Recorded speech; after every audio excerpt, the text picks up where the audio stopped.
Hi, everyone. Thank you so much for joining us for the 7:05 Lunch and Learn Cybersecurity Threats and Tips with the RADER Security Team. We're really happy to be with you guys today. And thank you so much, the 7:05, for providing the food for us. I've already taken a bite of the curry from Rock and Bowl, and it's delicious. So RADER is a managed IT service provider. And what we do is we handle everything from monitoring your desktops, laptops, phones for support service, all the way to what we'll cover today, which is cybersecurity, to make sure that your data is secure. And Tim just joined the line. Thank you. To make sure that everyone's data is protected, we want to make sure that everybody is kept in the loop today of all the new cybersecurity threats happening through COVID and in this day and age. So I am going to pass it off to our technical people, Tyler Robinson and Tim Fournette. I am Angel Tomplay. I am the Director of Communications here at RADER. I am not the technical one, so I'll pass it off to these guys.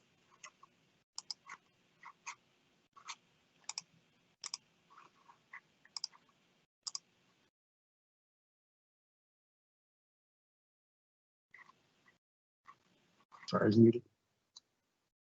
Hi guys, my name is Tim Fournette. I'm the Chief Information Security Officer here at RADER. I moved into this role a couple of years ago whenever we really started to see that small businesses within our area and everywhere really are really starting to become a target for a lot of new cyber threats.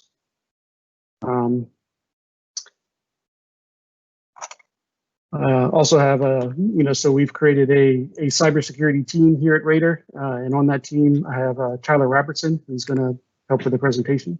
He's a cybersecurity analyst over here at RADER. Hey all, my name is Tyler Robertson.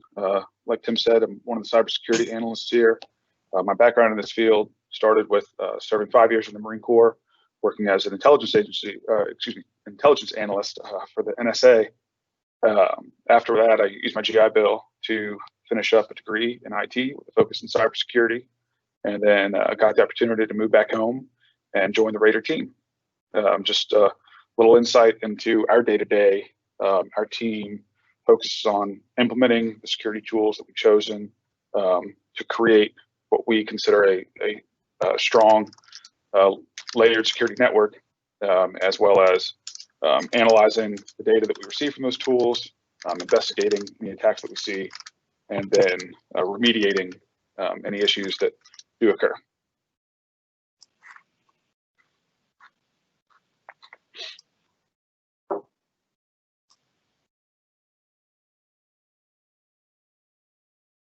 All right, thank you both Tim and Tyler for introducing yourselves. And just to let everyone know, one of the nifty things about Microsoft Teams is that it allows for a fully adaptable Q&A. You should see it to the right panel of your screen. So you can submit any question for us throughout the presentation, and we will take care of that either throughout the presentation or at the end, or I will anonymously respond to you. So we'll go forward with all the information.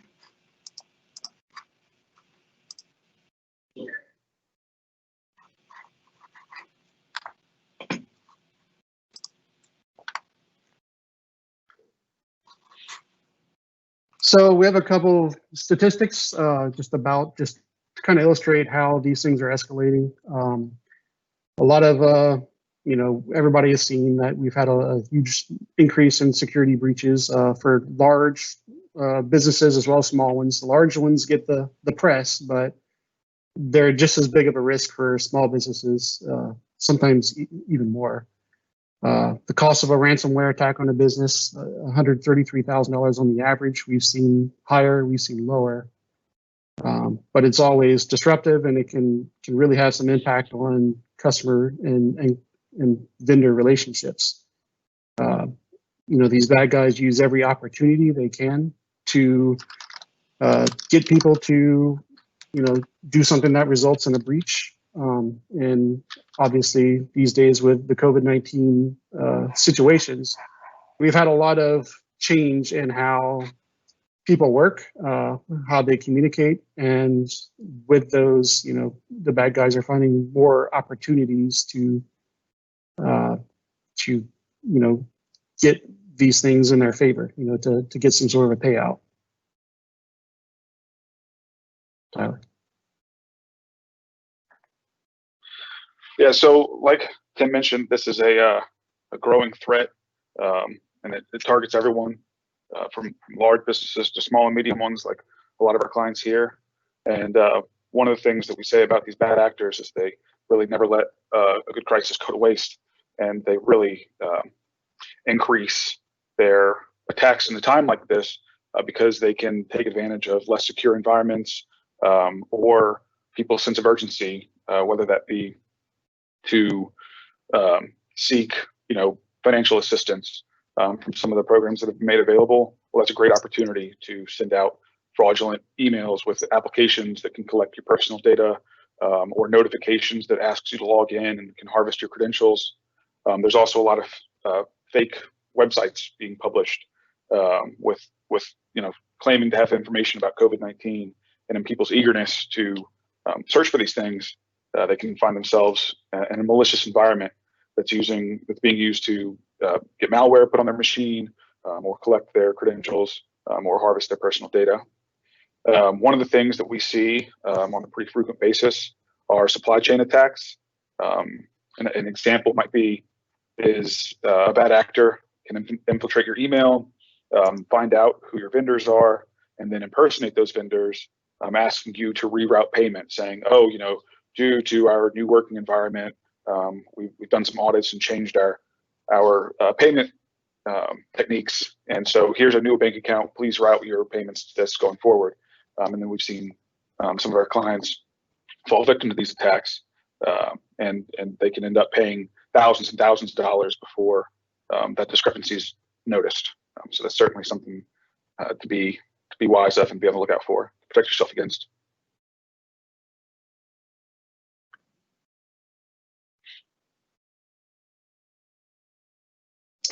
So, that kind of goes along with as we've said, your supply chain is where we see a lot of the risk in, and that is the relationship between you and your clients, or you and your vendors, or your clients and their other vendors. It's been a huge vector the past couple of months, where someone will send in a phishing, or really it's more of a spear phishing email, where they have identified a company and who their potential vendors may be. They'll either steal some credentials and get into an email account, or just fake an email saying, "Hey, I'm from your vendor, who you have an order from. We need payment for it. Can you, we changed bank accounts. Can you send to this account, or here's a portal that we set up so you can pay us." We've seen a lot of these things, and they're very prevalent in the market. And so one of the things that we want to drive home is: are you asking questions of your vendors? Are your vendors doing their due diligence for security? Are they, protecting their identities? Are they educating their users, their salespeople, their accounting people on how to not be attacked, how to not be phished?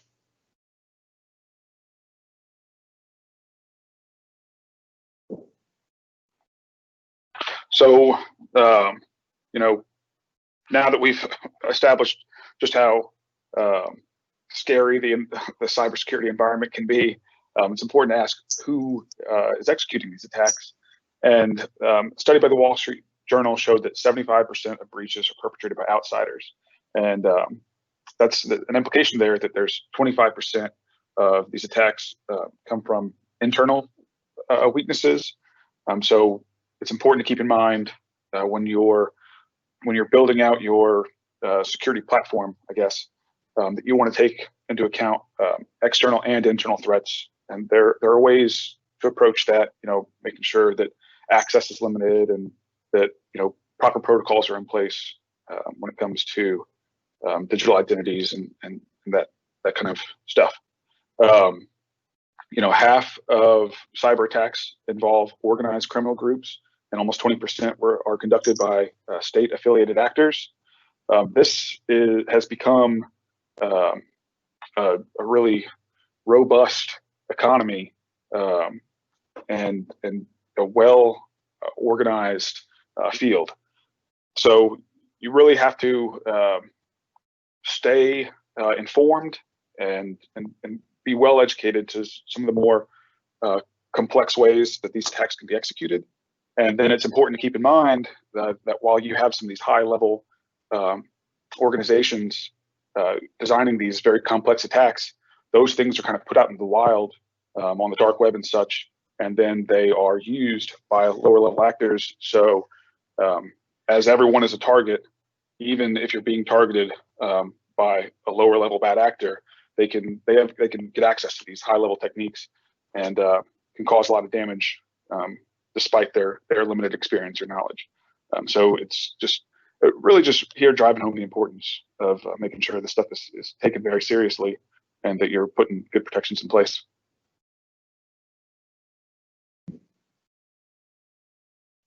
So I want to talk a little bit about the impacts. We did talk about, the average cost of a cyber attack.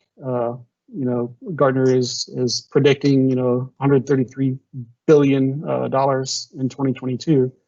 We're just seeing a big increase in the organization of these bad actors, and it's a business. It's a full economy. That they are running a marketplace. You can look on the dark web, which you shouldn't, but out on the dark web, people are buying and selling credentials. They're buying and selling credit card numbers, bank accounts, all these things, and it's cheap to do, and it's very lucrative for them. And for a small business, the results can be devastating. 20% of small businesses who have a ransomware attack never recover. They end up shutting down their operations. And we're seeing a huge amount of COVID-related scams again, that are, taking better advantage just with the changes in how people are working.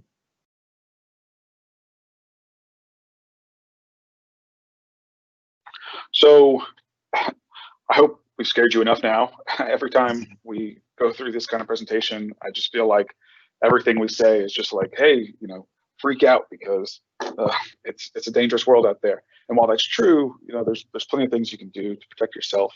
And so we'll go into some of that now. But just this bullet point list here really gives you just a condensed list of things that keep in mind. And first and foremost, you want to prioritize security. Even if you're a one-man operation, self-employed, you have a technology infrastructure that is most likely the backbone of your business in the digital age that we live in. And that means the network that you're working on and the computer equipment that you're using and your virtual identity, logging into your email or logging into whatever various accounts you have online. And so today, more than ever, it's important to make security a priority because as we've illustrated, there's a lot of threats out there. And as you're prioritizing the security, you want to keep that security mindset, always be concerned about anything related to personal information, always be wary of anything asking for your credentials, and certainly anything that requires a financial transaction.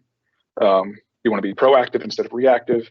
And a lot of this almost seems redundant or repetitive, but it's just really kind of how you have to approach these things.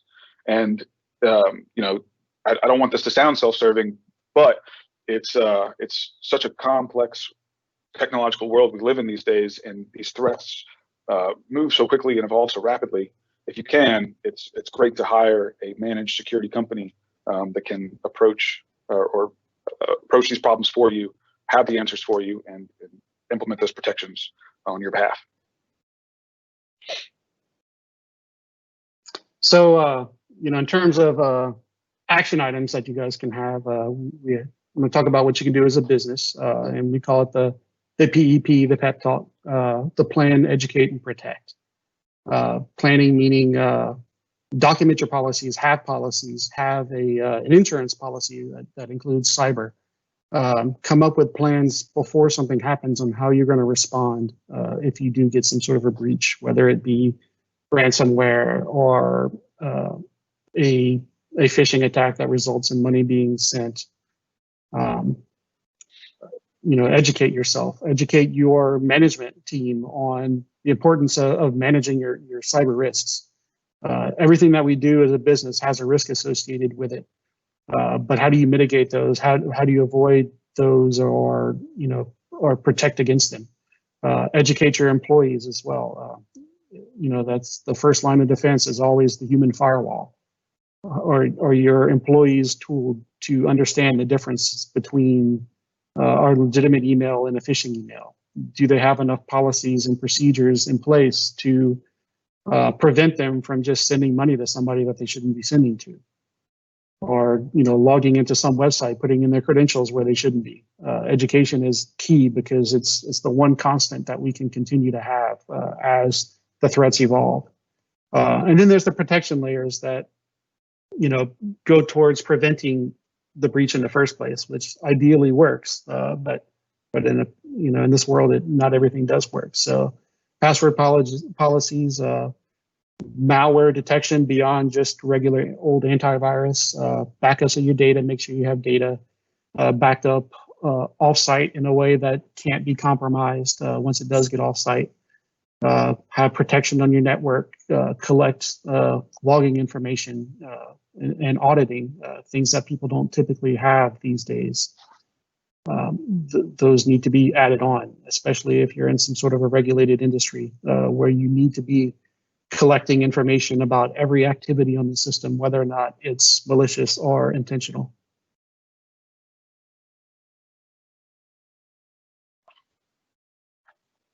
So obviously a lot of our focus is from a business standpoint, but we like to advise certain practices for personal use as well, because I'm sure in all of our lives there's a lot of crossover between our personal and business interests. And regardless, in today's digital age, there's so much value that you have, even on a personal level, if any of your accounts were compromised. So the first thing we talk about, and something that I'm very passionate about, is using strong passwords. I encourage everyone to go out and find a password manager that can generate strong and unique passwords for all of their accounts. And the point of the password manager is that it becomes less of a hassle to maintain all those different passwords for those different accounts, because it really, that's kind of the foundation of the step into the digital world is your digital identity. And with that, as long as we're using passwords, you want to make sure they're secure. So if password 123 used for every single account, it's going to put you at a high amount of risk, and personal data could be stolen, your identity could be stolen, your financial information could be stolen.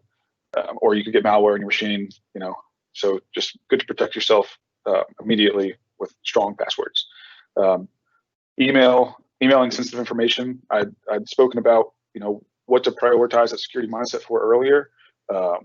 Be wary of personal information, anything with credentials or financial information. Anytime it comes to emailing any of that, just use extra caution. Try and avoid it altogether if you can.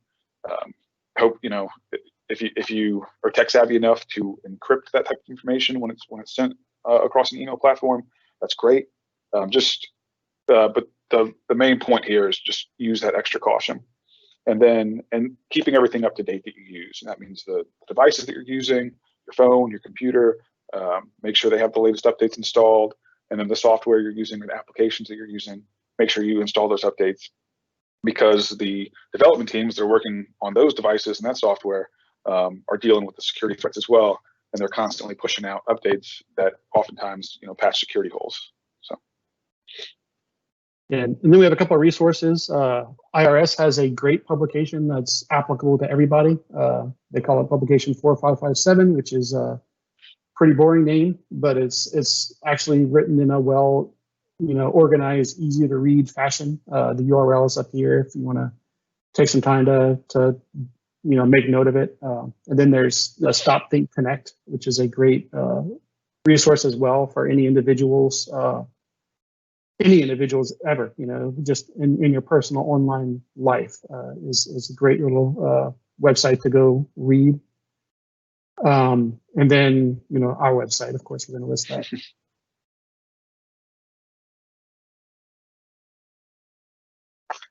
So this is the little graphic that I put in there to just better illustrate what it's like to navigate through the digital world.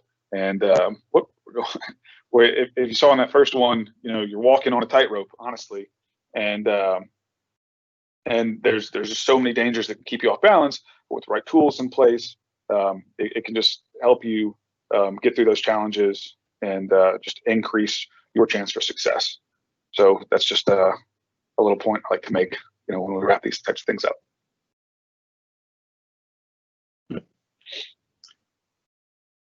So, we try to keep this presentation as non-technical but as actionable as possible. But we're open to any other questions that you guys have. There's a Q&A box in there. Ask away.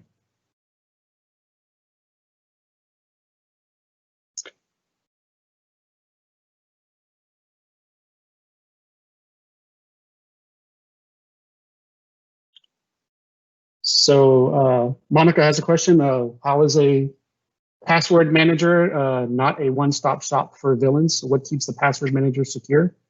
Tyler, you want to get that one, or you want me to? Go ahead. So the thing about a password manager is the first thing is it allows you to use and maintain individual account passwords for every service you use. So it will generate long, random, nearly impossible to break passwords in its own system, and it can help you autofill those passwords into websites. And on the surface, it seems, well, if it's autofilling, how is that any more secure? But the software that's running there, for one, typically the data that's in there is encrypted in a fashion that only your password can unencrypt. So you're going to have one password to your password manager that you need to know. You're going to keep that password long, hard to guess, and unique, obviously.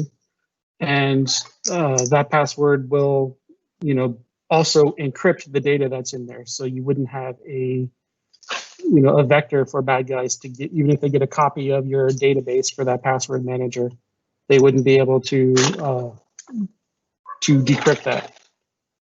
I'm not sure if that's enough for you to have an answer for the question.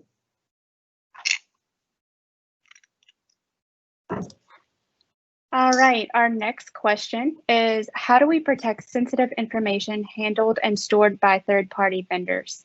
Any example in Arcadia of a cybersecurity mishap?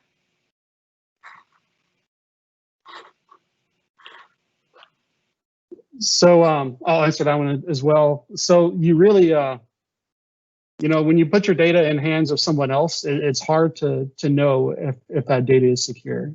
And your best bet is to, talk to your vendors, talk to your clients, and ask them what their policies are. Document those policies if you can, so that if a breach does happen, you have these things documented. If you have, one thing that I kind of glazed over is how important it is to have a cyber insurance policy.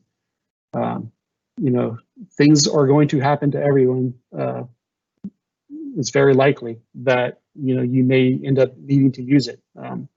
And the controls you put in place, the policies you have, the questions you ask your vendors, and how they answer those can affect what the results are going to be in the event of a breach. But ask your vendors questions. Hey, are you educating your users? Are you encrypting my data? The data that you're housing for me. Do you have that data encrypted? It's in this day and age, it's not out of the question to ask those questions. And yeah, we do have several examples of cybersecurity mishaps in the Acadiana area. You've seen a few of the cities around the area that have gotten breached. There's been a lot of other companies that, have had breaches, and that data is not public, obviously, but and it's usually not public, unless there's some regulatory reason why it would be. But it does happen. The vast majority of the cases that we see these days are due to phishing. That's why we kind of drove home the phishing point. Phishing and user credential theft, and one leads to the other.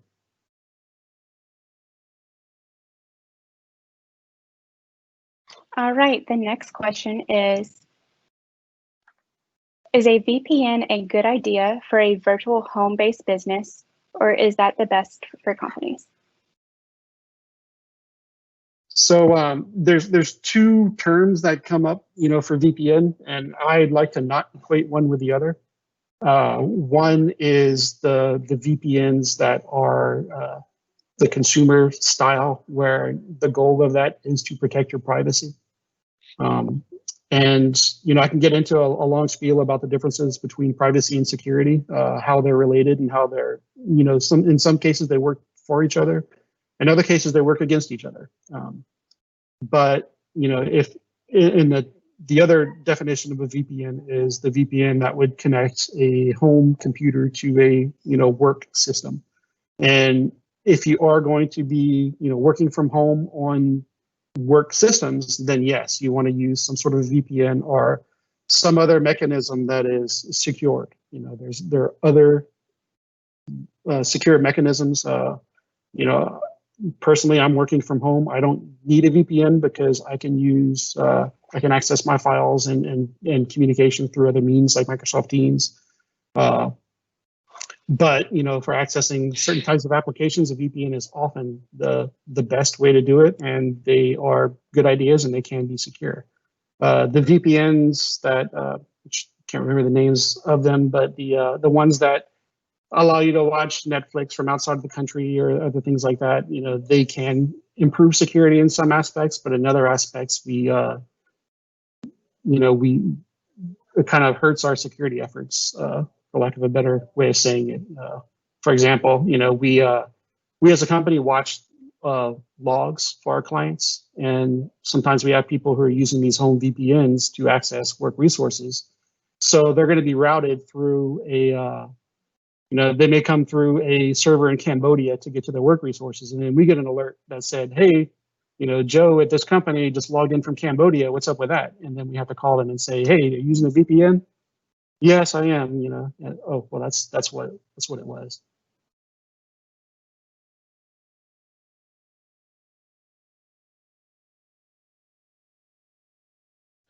All right, so apologies if my voice went out a second ago. Apparently my AirPods decided to die. So next question is, how secure is texting? So unfortunately, texting has become very unsecure, and there are a lot of tools out there in the wild that are relatively easy to use for a lot of bad actors that can give them access to intercepting your SMS messages. And this is actually a good question to bring up something that I'd overlooked when talking about password string. Something that we also heavily encourage is using multi-factor authentication. It's probably something that you're familiar with when you're accessing like a bank website and they text you a code, one-time use type of thing. We absolutely encourage enabling multi-factor authentication, MFA, for any account that you possibly can. And because of the, for lack of a better description, lack of security for text messaging, we also encourage our clients to use an authenticator app for that MFA. I know Google has one built into Android. Microsoft has an app you can download. I'm sure Apple has authenticator resources as well. But when it comes to enabling MFA for our clients now, we opt for the app over SMS because there are security flaws that are known when it comes to texting. So just be aware of that. It's still obviously a very commonly used form of communication, but it's just something to be aware of.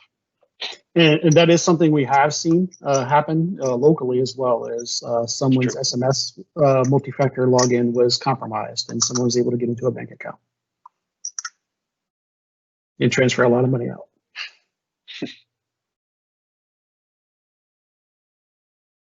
Got another question? Yes, we do have one more question. How do we know that a website is secure, encrypted connection when entering our login info? You want to get it, Tyler? Oh yeah, sure. There's a technical side, technical answer to this that involves SSL certs and knowing that a website is secure and authentic and up to date. But from a common user's perspective, fortunately, most of the most commonly used browsers, Chrome, the new Edge, Firefox, those browsers will check those things for you. And what you want to be on the lookout for is a lock at the top of the screen in the address bar that displays the security of the website. If you see an unlock or anything, red circle with a line through it or something, definitely be wary before entering any personal information there. Tim, did you want to add anything more technical there? No, I don't want to bore people, so I think that's a good explanation.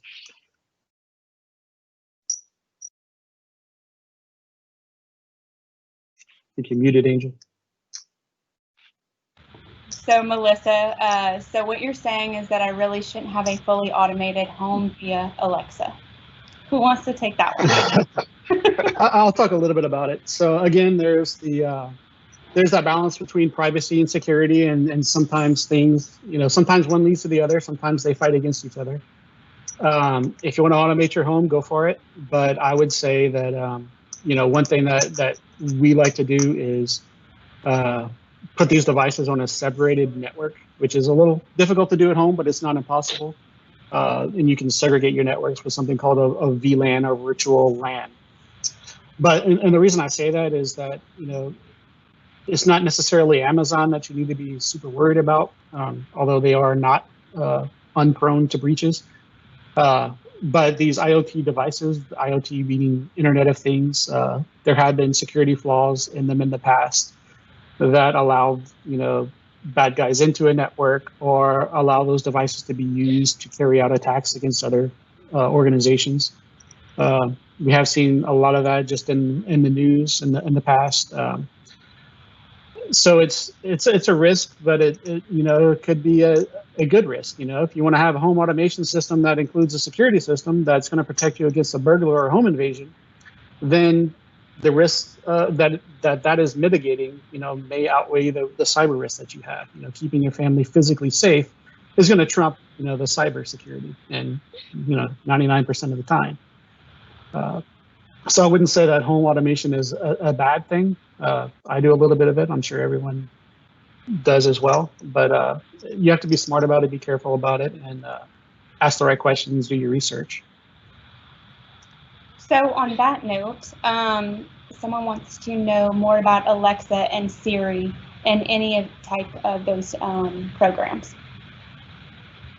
So, the fact that they listen to you, and employees of the organizations that supply those things can be at risk. Again, it's the risk that you're willing to accept.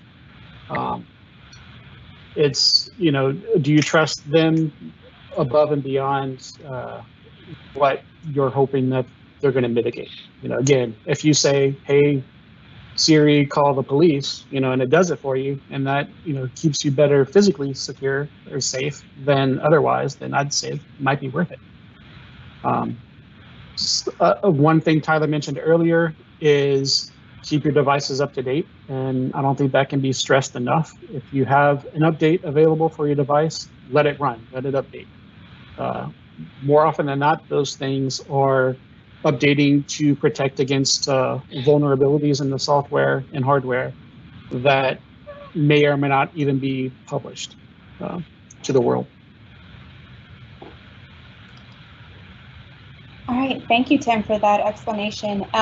So another is, if I get unwanted email, should I click on that email's unsubscribe button? That's a really good question, because it's one that I've tackled in the past, because I used to be strongly in the camp of unsubscribing to everything, keep my mailbox as clean as I can, and unfortunately, that's kind of changed. I think in today's landscape, there's too often an unsubscribe link that's actually had a tracker on it. All it wants to really do is find out if you have an active email account or not. You have a lot of automated processes that these attackers use, and when they put that out there, they just want to know if you have an active mailbox. And if you click on that unsubscribe link, you might be leaving yourself open to even more spam mail or scam mail going forward. So I'd say the best course of action for unwanted email is to mark it as junk, or block a sender if you know how to do that. Just to have it filter out to your junk folder, and you can just automatically empty out your junk folder in the future instead of having to delete emails or unsubscribe. Yeah, I would say if it's a company you know and has some sort of a trust with, like say it's Amazon and they're sending deals to you every day and you know these are coming from Amazon, hit the unsubscribe button. That's not going to be used for anything malicious, and it's going to keep things clean. But if you don't trust this email, if you didn't expect it, you don't know why you got subscribed to it, click junk. You know, that'll train the filters. It'll help everybody, really. Yeah, that's a really good point. Thanks for pointing that out. All right, and then we have how secure is Microsoft Teams, you think? And then a follow-up question of why should we trust something like password managers? Are they really more secure than our brain? I guess I'll talk about Teams a little bit. Sure. You know, we have a lot of faith in Microsoft these days. Microsoft as a company has evolved over the past few years with the new leadership that they have. If anybody here knew me from the past, you know that I've been a longtime Microsoft hater. But they've really turned a new leaf over, especially with cybersecurity and interoperability and being a more open company than they ever were. They've been open sourcing a lot of their applications. They have they publish their security stances. They publish their the regulations that they follow, and they're very open about showing how secure they are. So we have a lot of faith in it here at RADER. We're using it to store our data, but along with the storing and the using the software, we're also collecting the metrics, the logs, and information. So we know every time somebody opens a file, we know if somebody downloads a bunch of data that they shouldn't necessarily be downloading, and we watch it. So it's you know, one term that we use in security a lot is trust but verify, and that's what we do. You know, we're trusting Microsoft with our data, but we're also verifying that the access to it is within the parameters that we expect it to be. Okay, and so about password managers, Sure. are they really more secure than our brain? Well, yeah, go ahead. Go ahead. I would say that if you have a number of accounts that you can manage complex, unique passwords in your brain, then by all means, I would encourage you to do so. And in fact, on that note, I think it's nice to mention one of the tricks of the trade. To make easier to remember but still very complex passwords, we encourage using passphrases, full sentences with punctuation and spaces included that can create a long, complex password, but something that's easy to remember. An example I always use is, I like the Beatles. That sentence hits somewhere in the 18-character range with punctuation and spaces included, the capitalization. And that makes for an easy to remember and complex password. And if you have a few accounts, you can do that for the various accounts and just keep track of those in your brain. But when I first downloaded a password manager for the first time and imported my passwords from Chrome, I learned that I had upwards of 200 accounts, some of which I deleted, but I still have, you know, over 100 accounts maintained online that now all have unique passwords. And I trust a password manager to do that. Can you trust a password manager? As a security professional, I say yes, knowing that nothing is 100% secure. The methodology of encryption that these top password managers are using is certainly something that's trustworthy in today's security landscape. And when that changes, they're so heavily used, I'm sure we'll find out about it and we'll figure out the next thing. That's one thing about cybersecurity is it's always changing, so yeah, gotta keep up. Yeah. Another neat feature of the password managers that we use is since it knows all the passwords that we have, it keeps track of whether those passwords have been leaked into the dark web, and and passwords are leaked by websites getting compromised or databases getting dumped out there, and so we can learn if one of the passwords that we kept in our brain have been using for years suddenly is known by the bad guys. We know that we need to go change that password everywhere. great point. So the next question is, beyond SMS texting, what other platforms like Facebook Messenger, Apple, iMessage, Google Messenger, etc.? I think this goes back to Tim's earlier point about balancing security versus privacy. And there's a lot of overlap here when you're using any form of virtual communication. Something to consider when selecting your virtual communication of choice is how the back and forth is encrypted. However, it's probably worthy to note that any of these services probably have some security flaw and just inherent to them. And so it's just best to avoid discussing sensitive data if possible. And if that is going to be something that'll be discussed in that platform, just finding out what security measures need to be taken, you've got to educate yourself on those matters, and then just making sure that the proper protections are put in place. Okay, yeah. And then Mick has a very great question. If you discover that you've had a security breach, what is the first thing that you do? Ask for help. So I'd say that, one thing that we tell people, if you have a computer that has been, breached, like if you see ransomware running it or some sort of a virus or other malicious thing, one thing that, as a cybersecurity company, we want people to do is unplug the network connection or disable Wi-Fi or whatever, however it connects to the world, but do not turn the thing off. If you leave it running, then we can come do forensics on it and figure out exactly what's in the memory of the device, and that can help us to contain or recover what's going on. So say in the case of a ransomware, having the thing on and running, never being shut off, could allow us potentially to get that decryption key out. It could help us to, reverse or decompile the malware that's running to see exactly what it's doing, who it's talking to, what its goal is, and how do we resolve it. So I'd say first thing, unplug the power. Second, call somebody, call a cybersecurity company. And if you have cyber insurance, I'd say to call those. And there's also, of course, if you're the victim of any kind of cyber crime, the FBI has something called IC3 that you can make a claim against, and they can investigate that. So it's fbi.gov/IC3 to file that complaint. And we actually have some really good field workers here in town that can, if the case warrants it, they'll work on that. All right, thank you, Tim. So one other one is, are there any other mind-blowing kind of day-to-day things like the unsubscribe button? I don't know. I saw the question ahead of time and couldn't think of any particularly mind-blowing things off the top of my head. But one thing, go ahead. Yeah, I've got one good URL that we should go to, and I'll type it as an example. Anytime you get some sort of a link or file and you're not sure, there's a website called VirusTotal, and I'll type that right now. You can upload or paste that link to it, and it'll scan it for you and let you know if you see anything malicious in that link, then don't go there.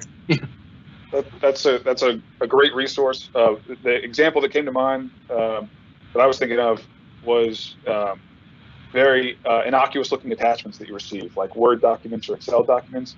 Those documents can be used with malware embedded inside of them, and when you open them on your computer, they can then spread the malware throughout your system. But really, so that's a great point, and could be expanded to any attachment that you receive via email. Run it through VirusTotal and check to see if it's safe. That's one of the things that I do every day as part of the investigation process. So that's a great resource. Great, and so this is a question that gets brought up in the office often. Which is more secure, iPhone or Android? Nothing's secure anymore. I'm sorry.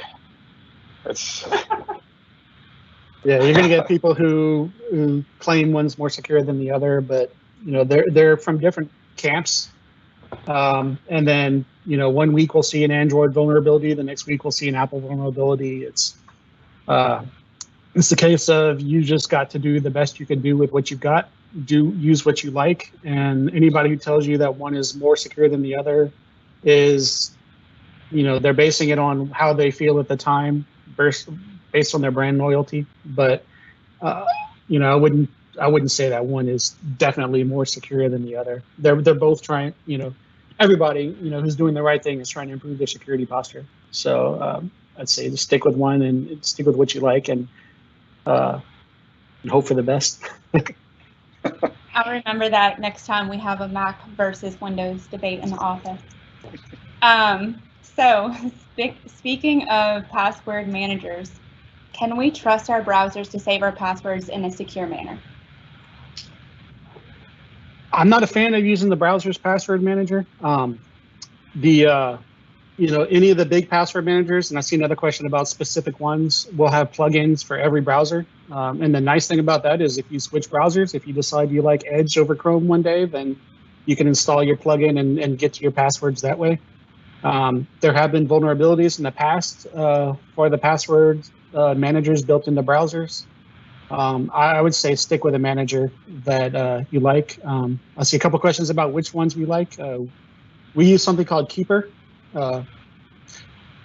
We like it because it allows us to manage it as a business, and it allows us to manage the logins to it through the Microsoft Cloud logins. But most of the big ones are great. So Keeper is, again, the one we use, and it's the one we actually include with our security packages because we want people to use them. But LastPass, 1Password, also good, managers. Take your pick and do your research. There's so many, it's hard to comment on just one or two. All right, those are all the questions in the queue. Does anyone have any follow-up questions of what we've covered today, or anything about RADER Cybersecurity?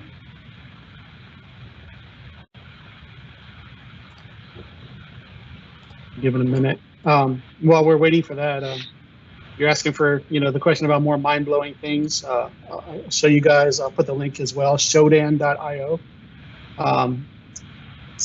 It's pretty interesting what you can find on there. If you type in your IP address, you may see things that you didn't expect to see, or put your business's IP address. It'll show you any kind of vulnerabilities that the internet knows about. It's if you're curious about cybersecurity and you want to just do some innocent digging around, it's a good little time waster to play with.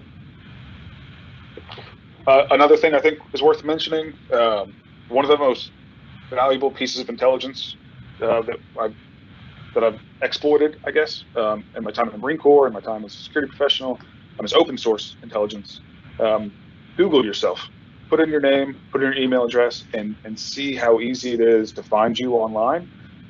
One of the things that we tell all of our clients to do is don't list your email addresses on your company website, because like I mentioned earlier, a lot of these are automated processes, and they have web scrapers out there that just go out and harvest this data, and they put all that onto a list, they sell it online and say, hey, here's a package of small and medium business executives, and those people just get slammed with spam mail because their email address is just publicly listed online, and they just became an easy target. So that's something to be aware of. So yeah, definitely worth the time to try and find yourself online and just see how easy it is. And the other biggest nugget we ever tell people is, within your organizations, make sure you have a policy of anytime an email request is made to buy something or send money, that you follow that up with a phone call or some sort of other authentication rather than just the email channel. Email is Absolutely. so easily compromised that it's not enough these days to verify that whoever is asking you to do something with money is who they claim to be.